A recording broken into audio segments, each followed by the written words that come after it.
This is the X-Zone Broadcast Network, broadcasting worldwide on broadcast affiliates and satellite program providers, including CNN Broadcast Network, Sirius Satellite Network, Star Media, Good News Radio Network, Angel Broadcast Network, Wiki Broadcast Network, and WPBN TV. For more information on the X-Zone Broadcast Network, visit us at www.xzbn.net.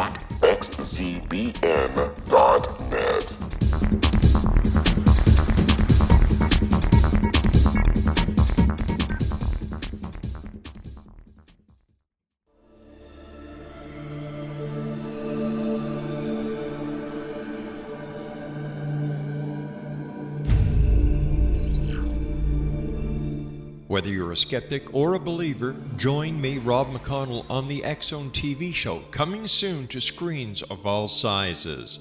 On the X-Zone TV show, we'll investigate UFOs, ghosts, alien abductions, demonic possession, psychic phenomenon, angels, lake monsters, Bigfoot, unsolved mysteries, and all subject matter from within the world of the paranormal and the science of parapsychology, and much, much more. The X-Zone TV show with yours truly, Rob McConnell, www.xzonetv.com, is a REL-MAR McConnell media company and Airplay Media production.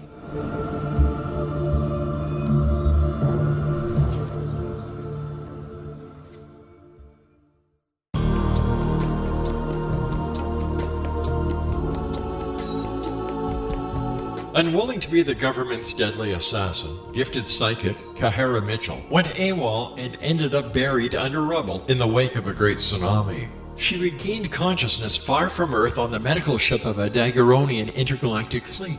Has she been rescued or abducted by aliens? The Chalice of Carrie, Kahira O'Donnell's latest paranormal science fiction romance, is the passionate story of an Earth woman and her destined mates, twin kings from another galaxy. Kahara uses her gifts fighting alongside Lords Rom and Ra in a war that will determine the destiny of galaxies.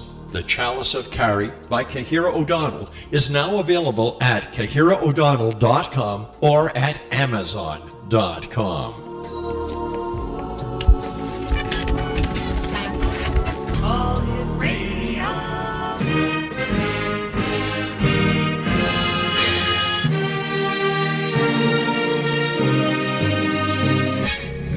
To the X-Zone, a place where fact is fiction and fiction is reality. Now, here's your host, Rob McConnell.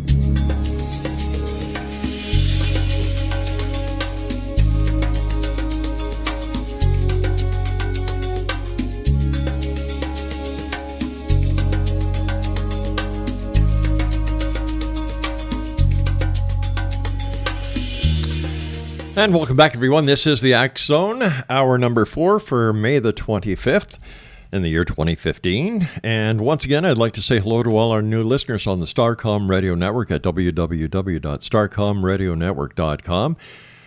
And if you want to listen to some rather unique, honest, down-to-earth, provocative programming, The Ed Till Show, Monday through Friday from 9 a.m. until 5 p.m. right here on the Starcom Radio Network. Their website, www.starcomradionetwork.com. My guest this hour is Grant Cameron. We're going to be talking to Grant about ufology, inspirations, and downloads. Grant's website is www.presidentialufo.com. Now, Grant became involved in ufology as the Vietnam War ended in May 1975 with personal sightings of an object which locally became known as Charlie Red Star. The sightings occurred in Carman, Manitoba, about 25 miles north of the Canadian-U.S. border. The story has been optioned for a movie that will be released in 2016.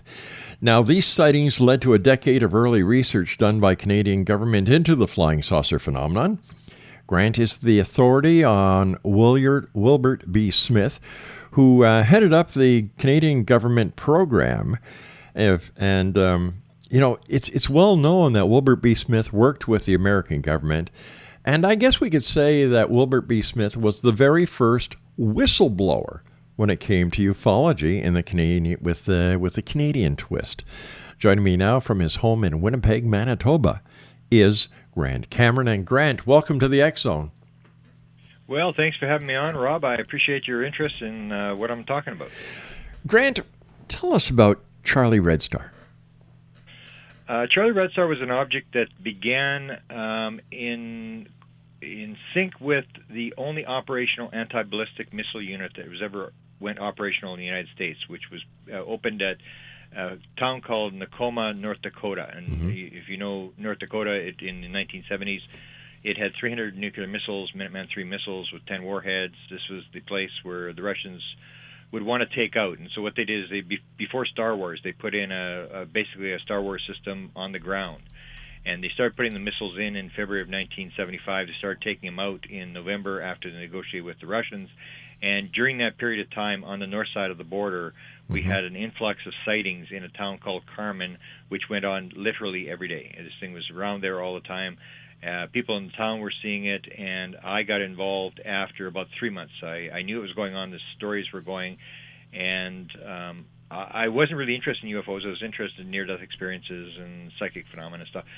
No recollection of UFOs. I only went out to see what everybody was looking at. And nothing happened for the first hour we were out there. We were about to go home, figuring this is a waste of time, and the object appeared right in front of the car, coming from the left to the right. There was no doubt in my mind this is what everybody was looking at. And I just sort of fell off the edge of the earth. I went and interviewed everybody in the town. I had a number of sightings. And then after they took the missiles out in North Dakota, the UFOs went away. It was like the CIA took the drugs out of the water. And nobody's seen anything there since. But in 1975, like a poll I did at the high school said 59% of the kids in the high school claimed to have seen this thing. It was a very high percentage of the town was watching this thing fly around almost nightly. Wow. So tell me, are UFOs from other planets, or are they craft that have been developed here on this planet that are top secret projects? The government has. Ben Rich said in a speech, he ran Lockheed Skunk Works with the U-2, the SR-71, the stealth fighter, all the drones. He said in a lecture in March of 1993, we now have the technology to take ET home. We've discovered the mistake in the equation. It's not going to take us a lifetime to do.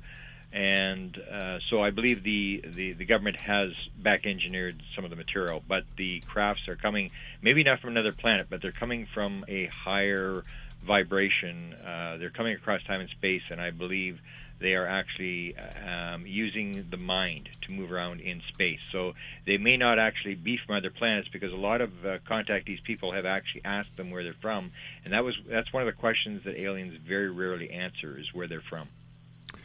XO Nation, my guest this hour is Grant Cameron. We're going to be talking about ufology, inspiration, and downloads. Grant is going to be at the Alien Cosmic Expo that's being held June 24, 25, 26 in Brantford, Ontario. For more information on the Alien Cosmic Expo, visit their website. It's a great website at www.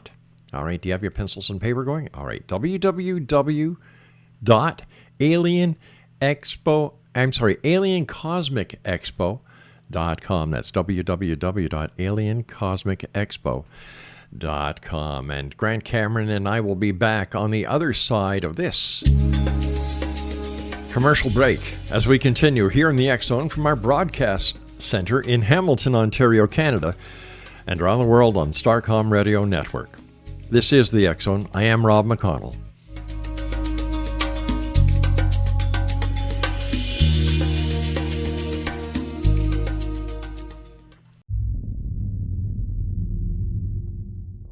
The Alien Cosmic Expo will be held in Brantford, Ontario, June 26, 27, 28, and will feature 24 internationally acclaimed experts and researchers of UFOs, crop circles, alien abductions, and much more in this 3-day 2015 summer Canadian event. Experts in the field of extraterrestrials and alien encounters, out-of-body experiences, past life regression, soul reading, psychic, and mediumship will all be presented with professionalism, integrity, and credibility, making the Alien Cosmic Expo the largest event of its kind in Canada for 2015. The exhibitor hall will feature a spectacular lineup of gifted mediums, psychics, astrologers, channelers, aura photography, healers, as well as books, DVDs, alternative health products, crystals, jewelry, and much more, completing the venue with something for everyone. For all information and to purchase your tickets for the Alien Cosmic Expo, go to www.aliencosmicexpo.com. That's www.aliencosmicexpo.com.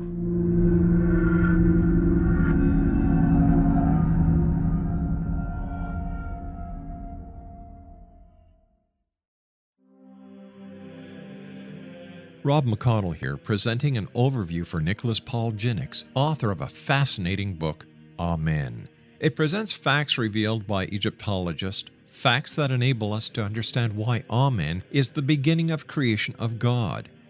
It provides recommendations for religious leaders of the major religions to unify their beliefs and teach the Word of God.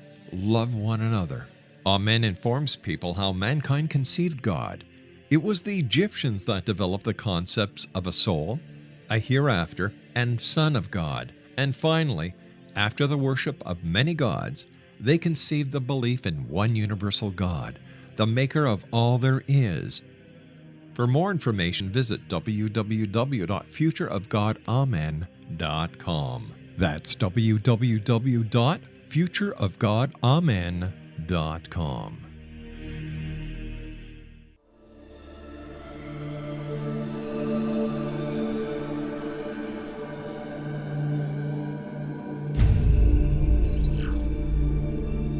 Whether you're a skeptic or a believer, join me, Rob McConnell, on the X-Zone TV show, coming soon to screens of all sizes.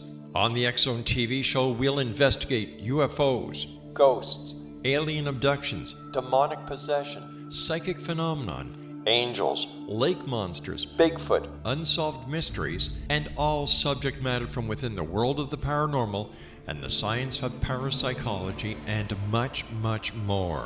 The X-Zone TV show with yours truly, Rob McConnell, www.xzonetv.com, is a REL-MAR McConnell media company and Airplay Media production.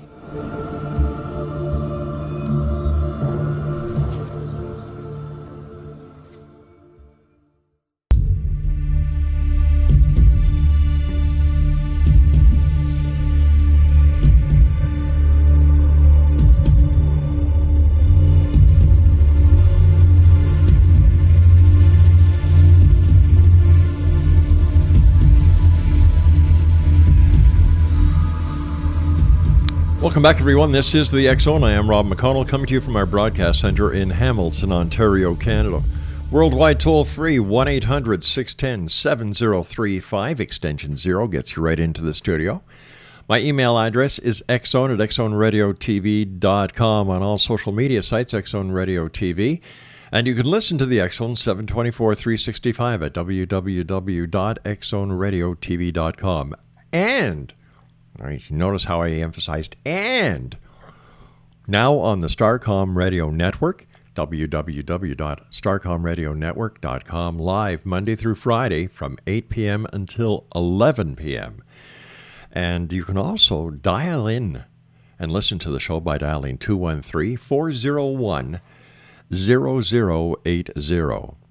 That's 213-401-0080.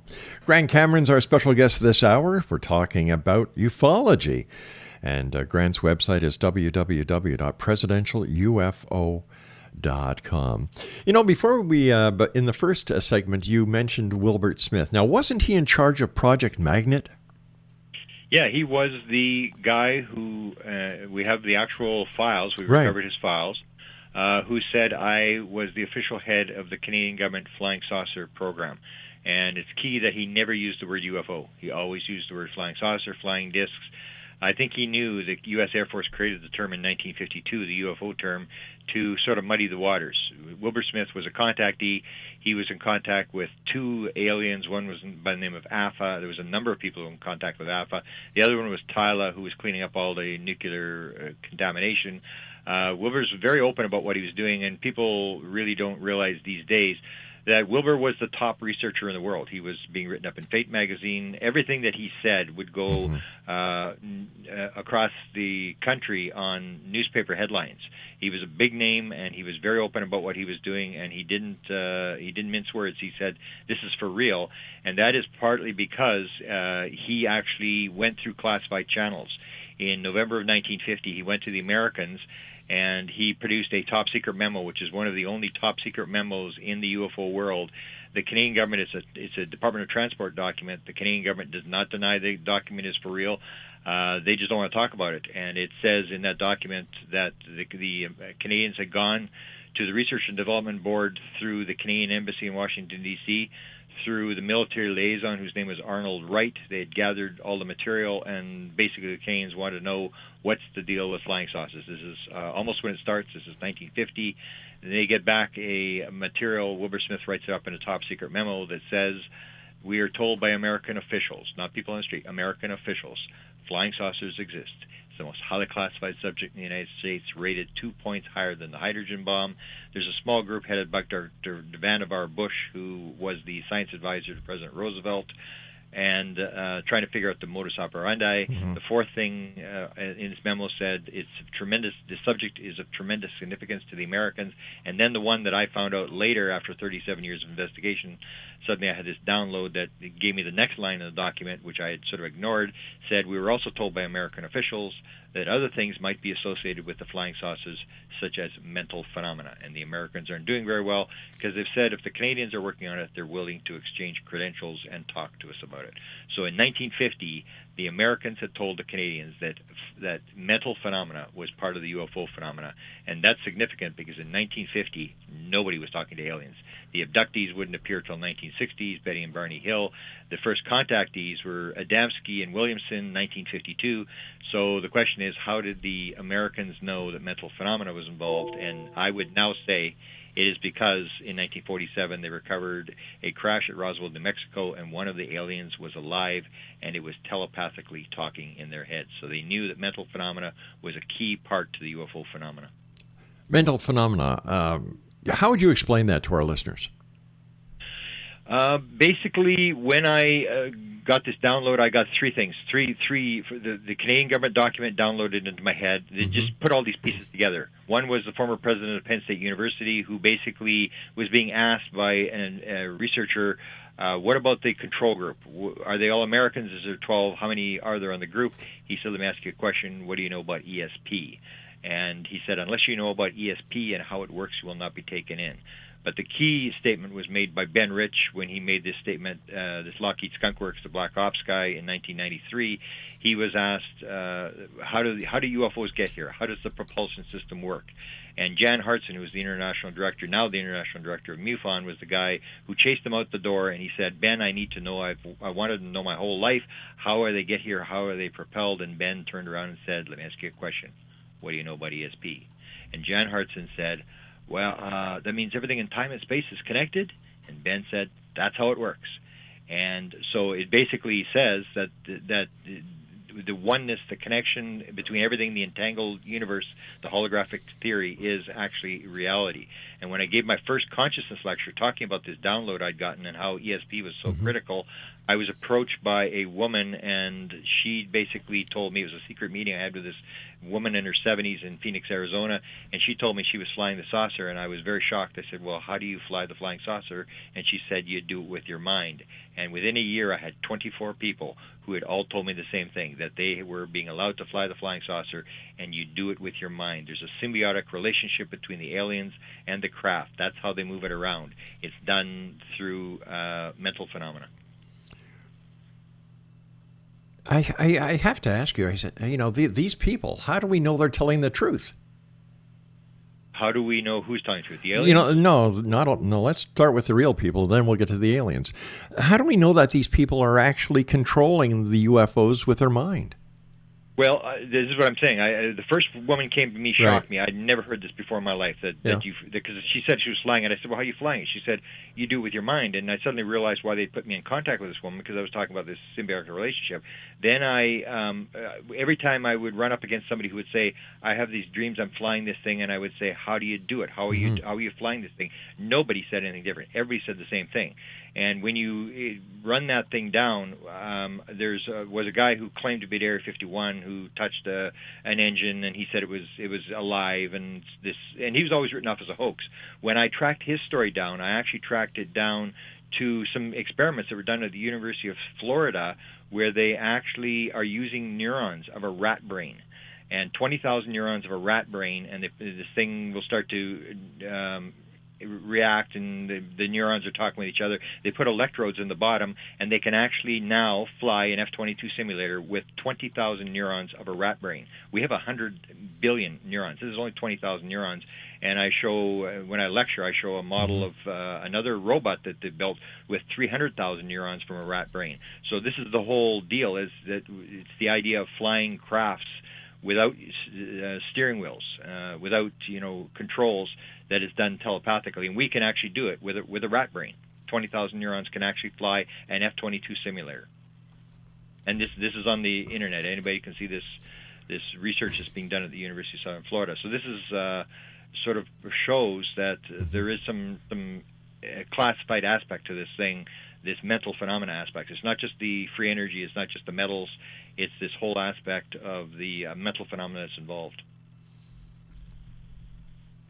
So, all right, how do these extraterrestrials, these aliens, decide who they're going to contact and who they're going to let fly the UFO?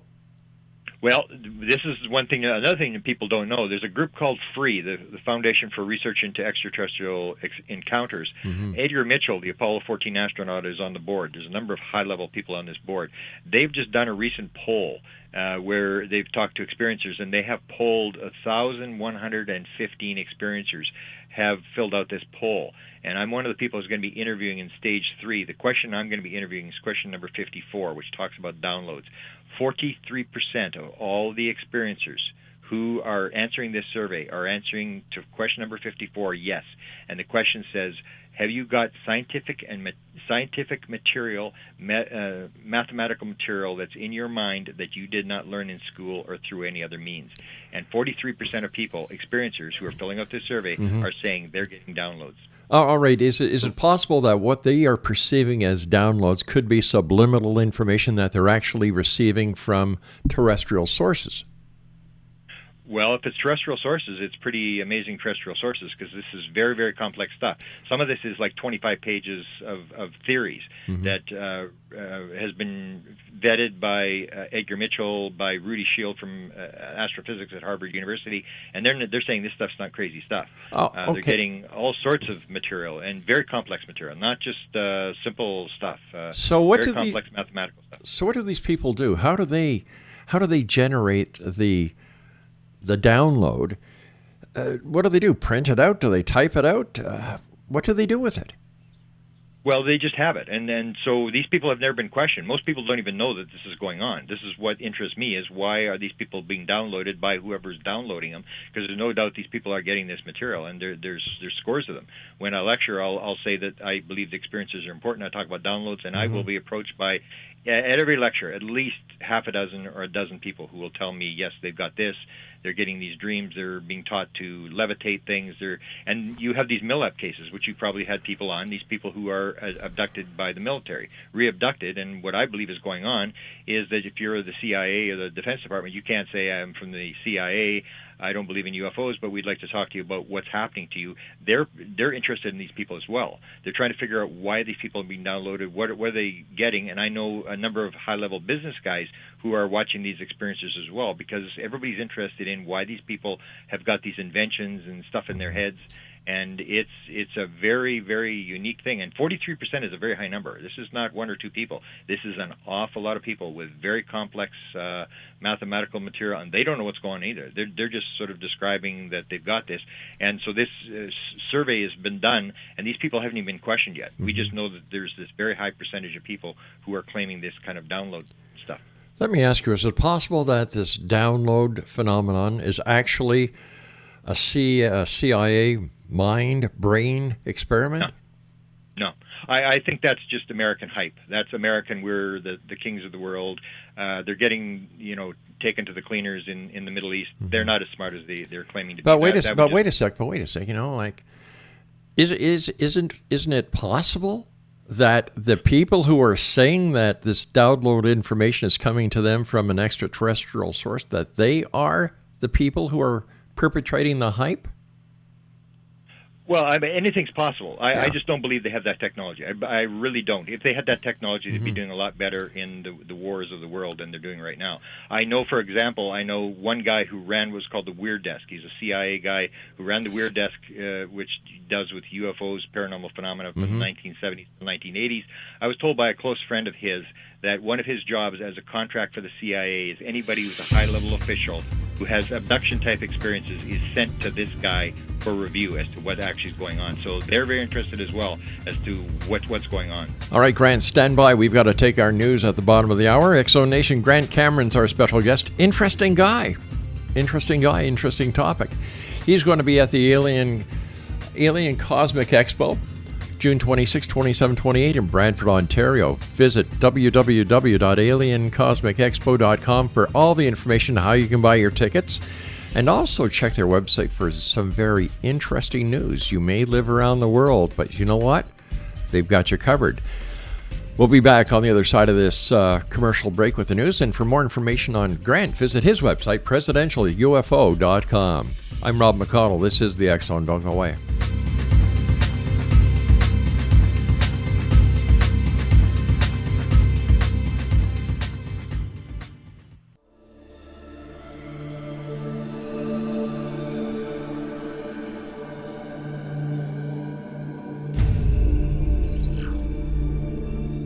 Whether you're a skeptic or a believer, join me, Rob McConnell, on the X Zone TV show, coming soon to screens of all sizes.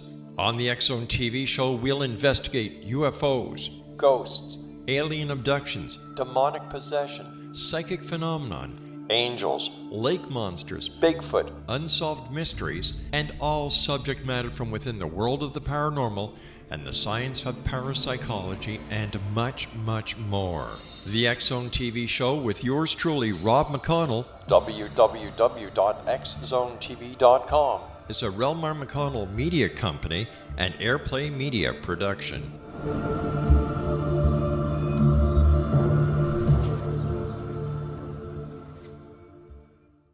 Little children aren't the only ones afraid of the dark. Millions of soldiers return from war zones with PTSD, anger, frustration, fear, and loneliness, much of which surfaces during the darkness of the night. You have the chance to change the lives of these American heroes. Songs and Stories for Soldiers.us provides free MP3 players for these men and women. With a list of 3 million songs in 16 different styles, 100,000 audiobooks, and 30,000 old-time radio programs, every veteran can find something to soothe and comfort them at no cost. All our players contain an 8-hour audio program designed to help veterans fall asleep. With 1,500 plus vets now participating, it's our goal to deliver 10,000 audio players this year. Go to our website at songsandstoriesforsoldiers.us. Help us help a veteran make it through the night.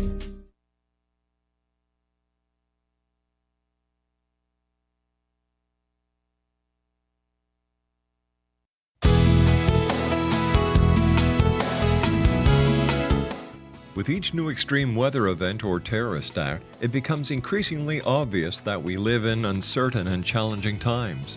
We all buy car insurance. Why not collapse and catastrophe insurance? Matthew Stein, an MIT-trained engineer and green builder, has written 2 outstanding books to help people prepare, plan for, and deal with everything from minor situations lasting a few days to full-on collapse. Matt's first book, When Technology Fails, is a manual for self-reliance, sustainable living, and surviving the long emergency. This massive book covers the gamut from first aid and emergency preparedness to alternative healing, renewable energy, primitive living skills and 18th century technologies that could be critical to your comfort and survival in a long-lasting crisis.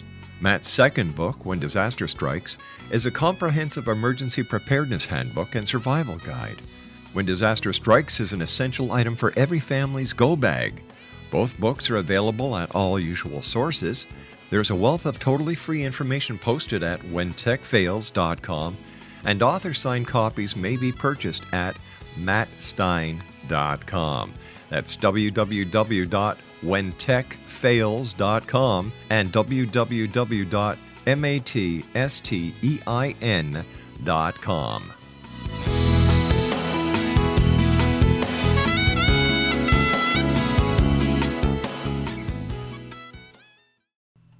I'm Rob McConnell, and welcome to the X Zone, a place where fact is fiction and fiction is reality. Today on the X Zone, the Great Lakes Triangle of North America.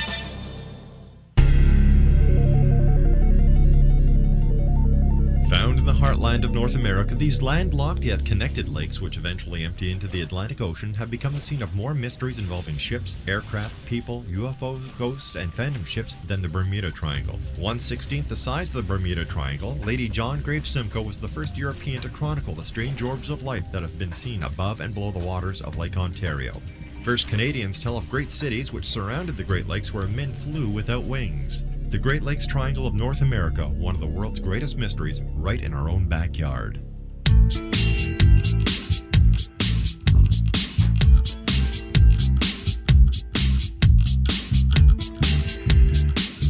Welcome back, everyone. This is the X Zone. I am Rob McConnell on the X Zone Broadcast Network, and now on Starcom Radio Network, www.starcomradionetwork.com. We're live Monday through Friday from 8 p.m. Eastern until 11 o'clock Eastern.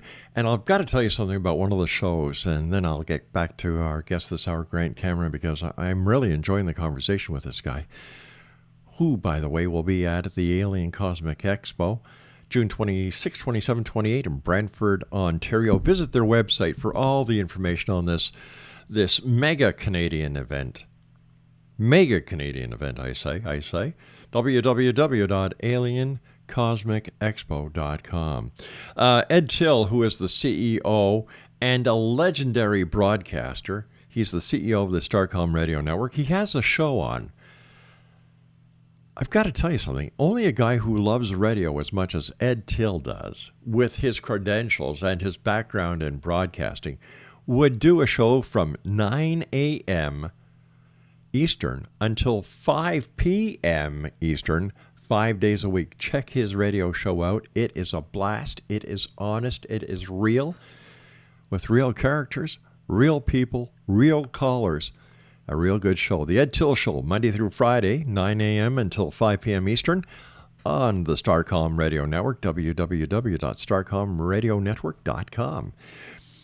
Grant Cameron's our guest. We're talking to Grant about ufology, inspirations, and downloads. As I said, Grant is going to be at the Alien Cosmic Expo in Brantford on June 26, 27, 28.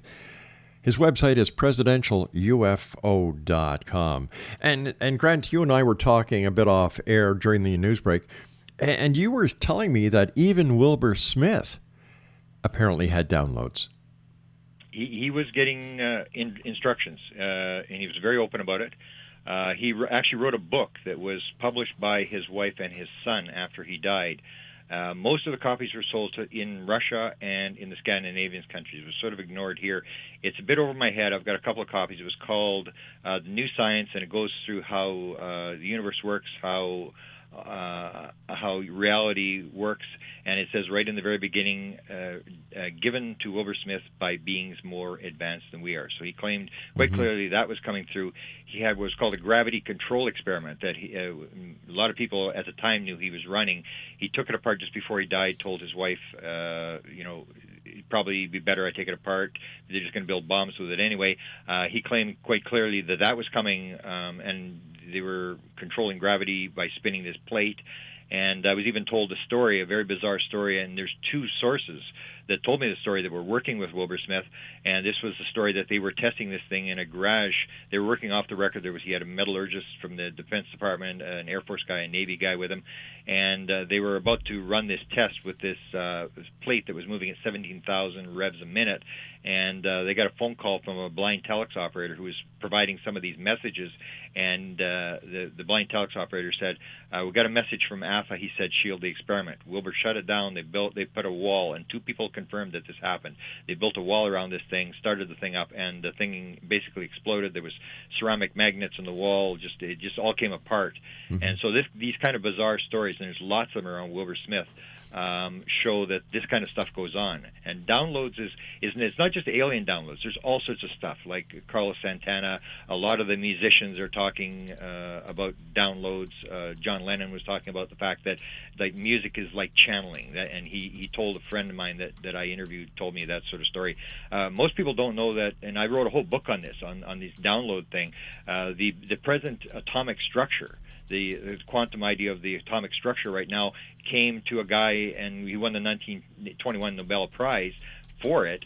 Came in a dream. This whole idea of how the thing works.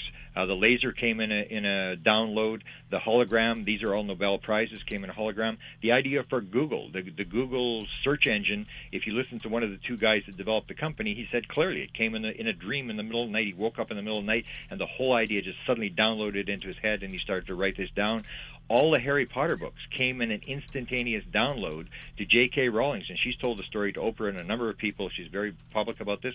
Came in an instantaneous download on a delayed train from Manchester into London, England. It is very common in a lot of the inventions. When you look at the inventions, you see there was not reason, it was not rational stuff. Mm-hmm. It was these weird sort of dreams in the middle of the night, and instantaneously the mind putting together a bunch of things like mine. The stuff I had gathered all the material when my download came, and it was just at some point I was sort of not paying attention, and suddenly something put all the pieces together and said, this is how it works. It's all consciousness, and it sort of put all the pieces together for me. It reminds me of the part of a movie, I'm just trying to remember which movie it was. I think it was Contact, where was it Contact or Independence Day?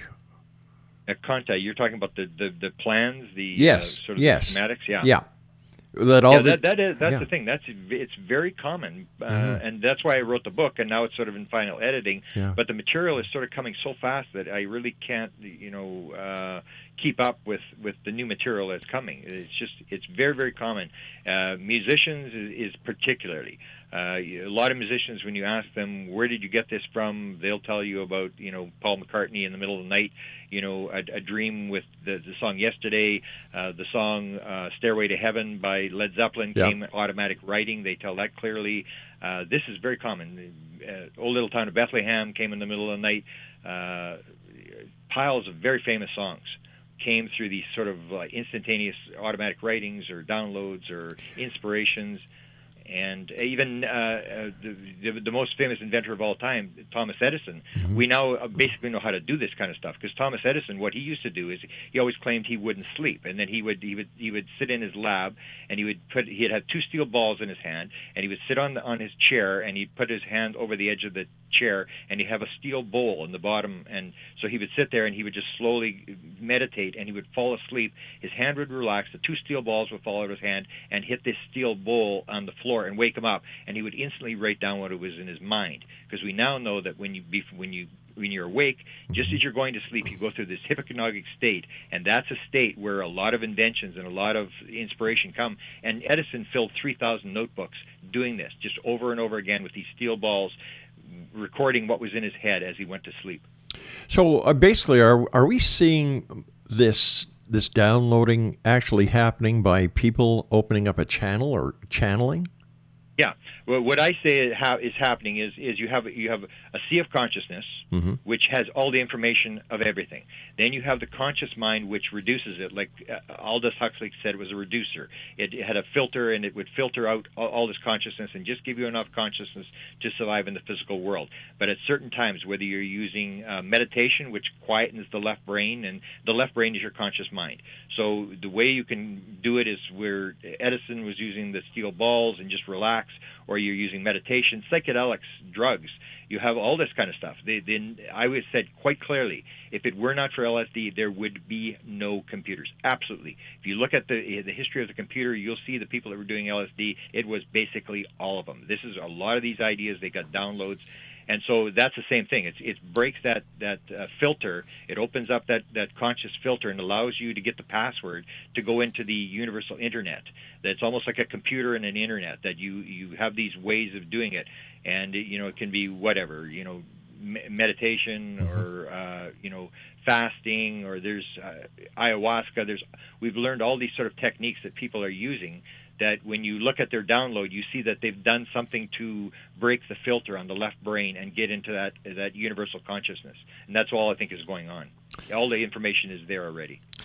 Wes, with all the research you've done on UFOs, ufology, why, in your opinion, are the governments of the world allegedly suppressing the information that the ETs actually are here? What's the big reason? I absolutely. I wrote an article. It's on my website, presidentialufo.com. It's the reasons why the government has decided not to tell you the truth. I had the sort of opportunity at one point when Bush was elected to talk to Dick Cheney in the White House. And I asked Dick Cheney, and I always say to people, if you get a high-level guy like that, you don't want to ask him if he's seen a UFO or what he thinks about UFOs, because he's going to walk around the question. You ask him what I did, the briefing question. At any point in the past, did someone walk into your office and tell you what's going on? So I asked Dick Cheney. And all your jobs in government, because he was chief of staff for President Ford, he was Secretary of Defense under Bush Sr., and he was the vice president when I talked to him. At any point in the past, did anybody ever brief you on the subject of UFOs?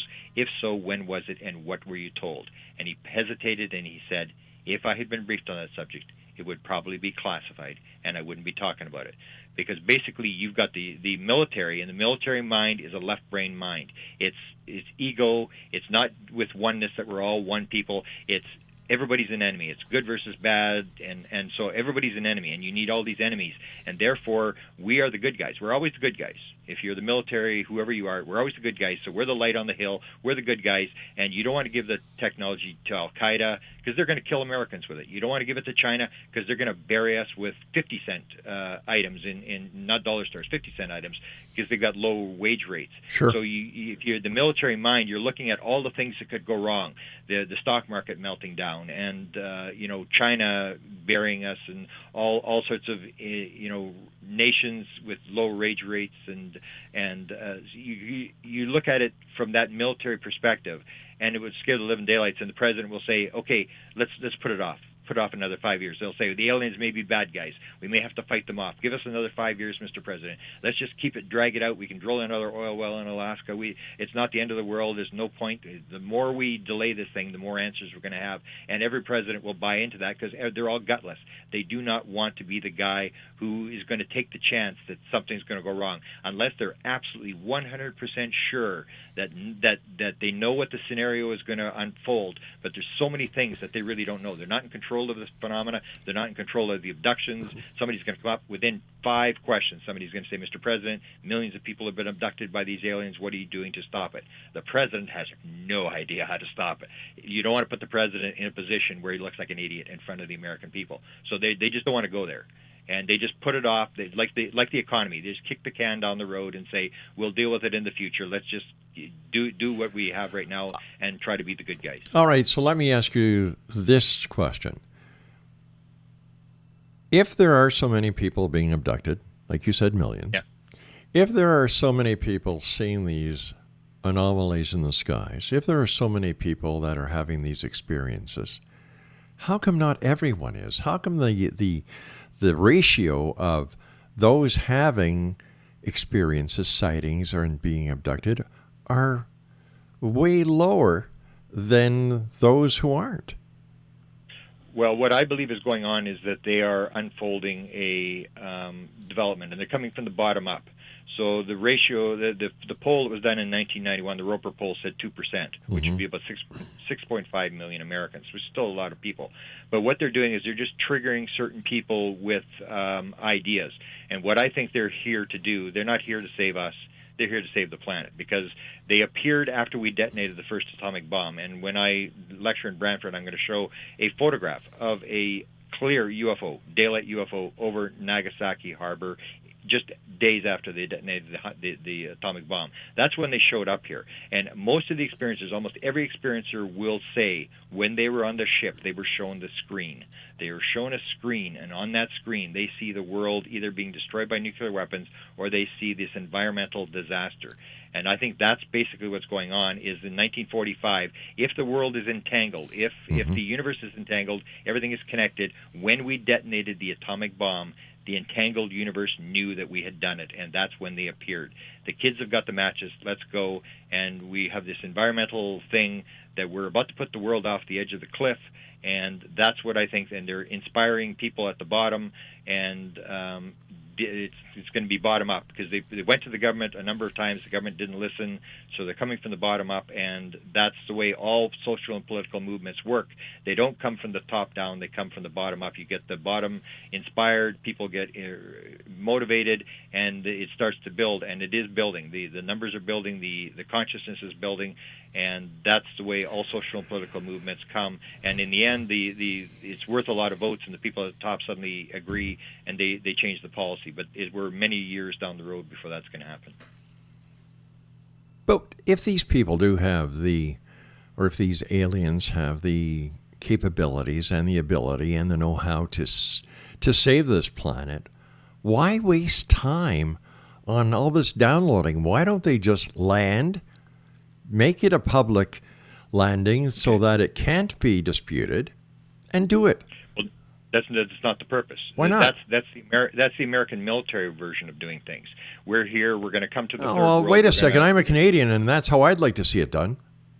Well, but that's the model that's used by the Western world. We got third world nations, so we're going to bring them freedom, democracy, Jesus, and McDonald's, and we're going to go there and we're going to tell them what to do. And the next thing you know, they're in bunkers, and the only time they go out is when they're in armored personnel carriers because everybody hates them. That's not how you do it. I'm sure the aliens have done this on 1,000 planets before. They know exactly what they're doing. I believe they know what they're doing, and they're coming from the bottom up. There's a law that most people agree in the UFO community of non-interference. You're not allowed to. The Canadian government, Wilbur Smith had stated that the only time they would ever step in is if there was a nuclear exchange. Other than that, they will allow the population to stew in their own juices. You can't do your kids' homework for you. You have to let people make their mistakes and do this kind of stuff. They're here to save the planet. They're not really here to save us. All right. Well, wait a sec. That's scary. If they're not here to save us, but they want the planet, I don't think these are very nice people. We'll be back on the other side of this commercial break. Let's talk about this when we come back, Grant. Grant Cameron's our special guest, presidentialufo.com. We'll be back on the other side of this short break. Don't go away.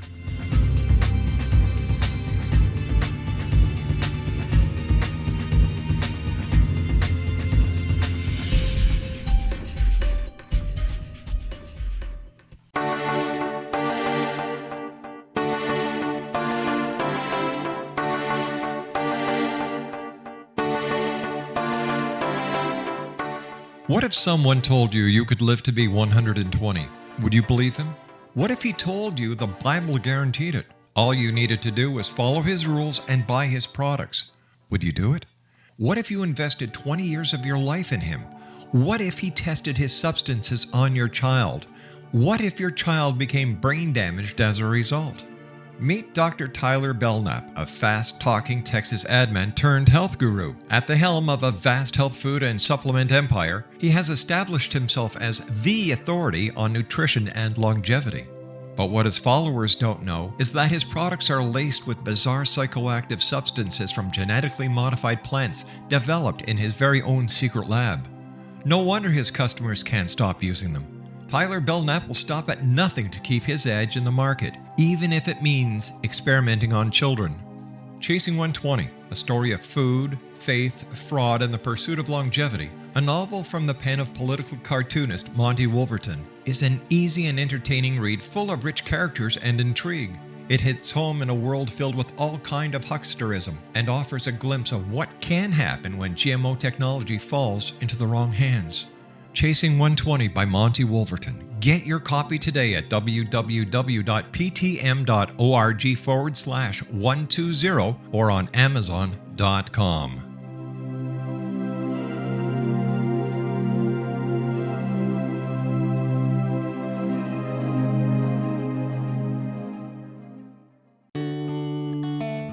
When demystified, shamanism is an ancient science delving into the quantum level of life. Understanding and implementing basic shamanic principles can empower the individual to heal, manifest, and evolve in these rapidly changing times. Path Home Shamanic Art School is a one-of-a-kind Colorado State certified occupational school training and certifying shamanic practitioners and teachers. We also train individuals simply interested in empowering and enriching their lives through shamanism. Path Home's certification classes are in a week-long block format, enabling national and international students to participate. We also provide online classes and long-distance shamanic healing sessions as well. Discover all you can be. Enter the limitless world of shamanism today. For more information, visit findyourpathhome.com or call 303-775-3431. Rob McConnell here, presenting an overview for Nicholas Paul Jennings, author of a fascinating book, Amen. It presents facts revealed by Egyptologists, facts that enable us to understand why Amen is the beginning of creation of God. It provides recommendations for religious leaders of the major religions to unify their beliefs and teach the Word of God. Love one another. Amen informs people how mankind conceived God. It was the Egyptians that developed the concepts of a soul, a hereafter, and Son of God. And finally, after the worship of many gods, they conceived the belief in one universal God, the maker of all there is. For more information, visit www.futureofgodamen.com. That's www.futureofgodamen.com.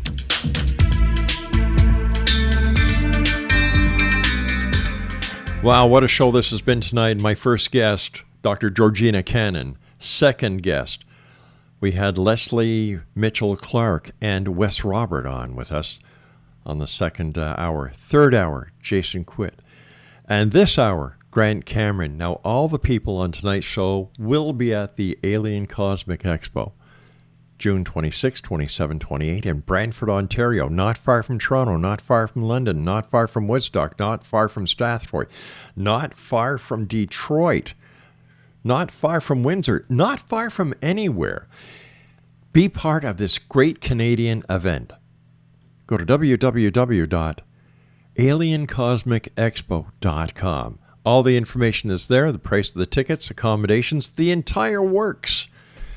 And you can find out who's going to be speaking, where, what time, and much more. That's www.aliencosmicexpo.com.